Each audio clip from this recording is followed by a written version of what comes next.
श्री राधे राधे। हमारे YouTube channel पे आप सभी का हार्दिक स्वागत। आज हम चर्च करेंगे गज लक्ष्मी योग। हम चर्च करेंगे कि आज जैसे कोई व्यक्ति साधारण परिवार में जन्म लेता है, मध्यम वर्ग परिवार या गरीब परिवार में जन्म लेकर के क्या वो पूर्ण रूप से बहुत बड़े पद प्रतिष्ठा पा सकता है और बहुत ज़्यादा धन कमा सकता है और अपने सारी सांसारिक खुशियों को सांसारिक जीवन में जो भी उसको चाहिए वो सबको पूर्ण कर सकता है। इसके लिए कौन सा योग होता है?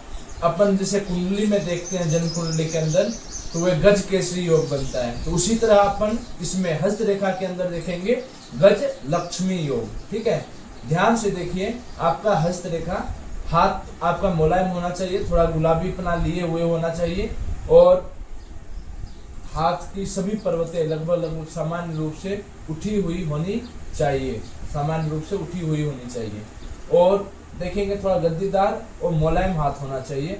सबसे पहले हाथ में देखेंगे ये वाली रेखा जो अपना है, यहाँ से देखिए पहली उंगली के नीचे से निकल करके और शुक्र पर्वत को घेरते हुए लास्ट तक मणिबंध के आसपास जा रही है। ये पितरी रेखा, इसको बोलते हैं लाइफ लाइन। ये आपका पूर्ण रूप से अच्छा होना चाहिए, जालीदार नहीं होना चाहिए, बहुत ज्यादा कटा हुआ नहीं होना चाहिए और बीच में टूटा फूटा नहीं होना चाहिए, पूर्ण रूप से स्पष्ट होना चाहिए लाइफ लाइन। उसके बाद देखेंगे ये मस्तिष्क रेखा, ये बीच में इसी से कभी कोई रेखा इससे जुड़ के निकलता है, कोई रेखा थोड़ा सा अलग होके निकलता है यहीं से और निकल करके ये नीचे चंद्र पर्वत के आसपास जाता है, इस तरह करके इसको बोलते हैं मस्तिष्क रेखा। और तीसरे नंबर पे अपन देखेंगे इधर से एक रेखा निकलती है, छोटी रेखा, और वो छोटी वाली उंगली की तरफ जाती है इधर से पतली सी रेखा, उसको बोलते हैं बुध रेखा या स्वास्थ्य रेखा भी कई लोग इसको बोलते हैं, स्वास्थ्य रेखा।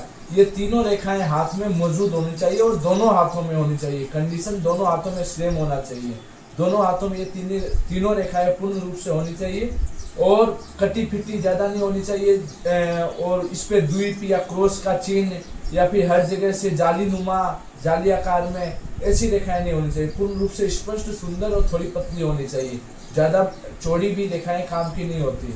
बात करें ये तीनों अगर पूर्ण रूप से है तो चौथा कंडीशन जो होता है आपका मणिबंध। ये मणिबंध है, ये वाला एरिया जो है मणिबंध है, यहाँ पे 2-3 रेखाएं होती है। यहाँ से एक रेखा निकल करके सीधी लहराती हुई नहीं, जिगजैग स्थिति में नहीं, एकदम सीधी शनि पर्वत के तक एक रेखा जाती है, थोड़ी पतली होनी चाहिए, वो शनि पर्वत तक जाती है। ये आपका मिडिल फिंगर के नीचे तक एक रेखा मणिबंध से निकल के मिडिल फिंगर के नीचे तक जाएगी ये रेखा, इसको भाग्य रेखा बोलते हैं। ये पूर्ण रूप से स्पष्ट होनी चाहिए, ऐसे लहराती हुई नहीं जानी चाहिए, सीधी होनी चाहिए, थोड़ी पतली होनी चाहिए, जो ज्यादा कटी फिटी नहीं होनी चाहिए। कटी फिटी कंडीशन में हुई तो ये फिर उस तरह से उस लेवल से काम नहीं करेगी। और इस पे क्रॉस का चिन्ह या द्वीप का चिन्ह या ज्यादा वृत्त होना यानी गोल चक्कर होना इसके ऊपर, ये सब स्थिति नहीं होनी चाहिए। दूसरा नंबर पे बात करेंगे सूर्य पर्वत। ये जो अपना रिंग फिंगर है, रिंग फिंगर के नीचे का एरिया जो है इसको सूर्य पर्वत बोलते हैं। सूर्य पर्वत पे 1 या 2 रेखा होनी चाहिए, थोड़ी पतली और लाल, थोड़ी लालिमा लिए हुए। ये रेखा हृदय पर्वत के आसपास तक आनी चाहिए, हृदय पर्वत तक आनी चाहिए और पूर्ण रूप से स्पष्ट दिखनी चाहिए, दूसरी कंडीशन। और ये दोनों कंडीशन, ये जितना मैं बताया इस हाथ में भी होनी चाहिए और इसमें भी होनी चाहिए। और स्वस्थ रेखा, इधर एक रेखा स्वस्थ रेखा जो मनी ट्रायंगल बनाते हुए जाती है बुध पर्वत के नीचे तक, एक स्वस्थ रेखा भी पूर्ण रूप से स्पष्ट होनी चाहिए।